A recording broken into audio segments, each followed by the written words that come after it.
Hi friends, நம்ம ஏற்கனவே பல வீடியோவில் சொல்லியிருந்த மாதிரி ரெகுலராக தண்ணியை கொஞ்சம் மாற்றுங்க.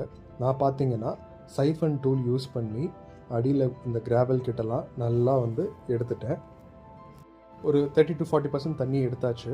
இப்போது ஃபில்டரோட பைப்பில் நிறைய லீவ்ஸ்லாம் அடைச்சிட்ருக்கு பார்த்தீங்களா, லீவ்ஸ் அழுக்கெல்லாம் அதை நம்ம பிடிச்சி வச்சுருக்கிற தண்ணியிலேயே வாஷ் பண்ணுங்கள். ஃப்ரெஷ் வாட்டரில் வாஷ் பண்ணிடாதீங்க. ஏன்னா நம்ம பிடிச்சி வச்சுருக்கிற தண்ணியில் தான் அந்த பெனிஃபிஷியல் பாக்டீரியா காலம் இருக்கும். ஸோ அதனால் அதுலேயே நல்லா இந்த ஃபில்டர் பைப்ஸை வாஷ் பண்ணிக்கோங்க. நீங்கள் பிளான்ட் டேங்க் வச்சில்லை அப்படின்னா இந்த வாஷிங் ரெகுலராக தேவைப்படாது. பட் நான் பிளான்ட் டேங்க் வச்சுருக்கிறதுனால அடிக்கடி எடுத்து வீக்லி ஒன்ஸ் இதை நான் வாஷ் பண்ணிக்கிறேன்.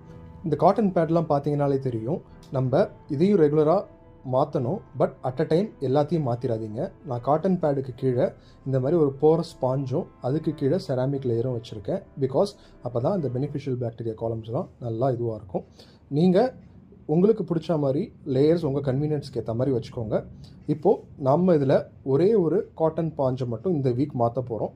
மற்ற எல்லாத்தையும் சும்மா கீழே இப்போ காட்டுற மாதிரி சும்மா அது பழைய அந்த டேங்க் தண்ணியிலேயே வாஷ் பண்ணிவிட்டு திருப்பியும் அதில் வச்சுருங்க.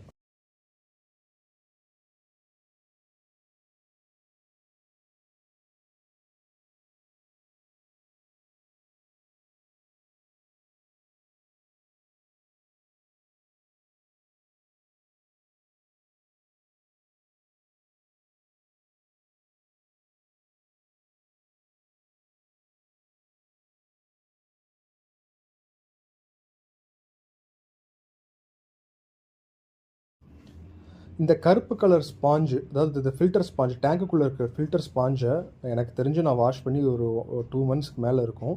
அதை பாருங்கள் எவ்வளோ அழுக்கு இருக்குது பாருங்கள். அது எல்லாத்தையும் அழகாக க்ளீன் பண்ணி எடுத்துகிட்டு இப்போ புது ஸ்பாஞ்ச் மாதிரி ஆகிடுச்சு. இதை ரெகுலராக க்ளீன் பண்ணிடாதீங்க. 2 months ஒன்ஸ் இல்லை 3 months ஒன்ஸ் க்ளீன் பண்ணுங்கள். ஸோ இப்போது க்ளீன் பண்ண ஸ்பாஞ்சை பழையபடி செட்டிங் பண்ணி திரும்ப தண்ணிக்குள்ளே பொறுமையாக வச்சாச்சு. தண்ணி ரொம்ப ஒரு மாதிரி கலங்கலாகிடுச்சு ரொம்ப நாளைக்கு அப்புறம் தண்ணி மாற்றுறதுனால. ஸோ இப்போது இதை முடித்ததுக்கப்புறம் உங்களுக்கு எப்படி இருக்குன்னு நான் வீடியோ காட்டுறேன். ஸோ நல்லா எல்லாத்தையும் க்ளீன் பண்ணியாச்சுங்க. இந்த டைம் ஃபில்டர் அவுட்புட்டும் கம்மியாக இருக்குன்னு க்ளீன் பண்ணி போட்டுட்டேன். இப்போது ஆல்ரெடியே க்ளீனாக இருக்குது. இன்னொரு 1 hourக்கு அப்புறம் ஃபுல்லாக செட்டில் ஆகிடும். ஓகே ஃப்ரெண்ட்ஸ், இந்த வீடியோ உங்களுக்கு பிடிச்சிருந்ததுன்னா லைக் பண்ணுங்கள்.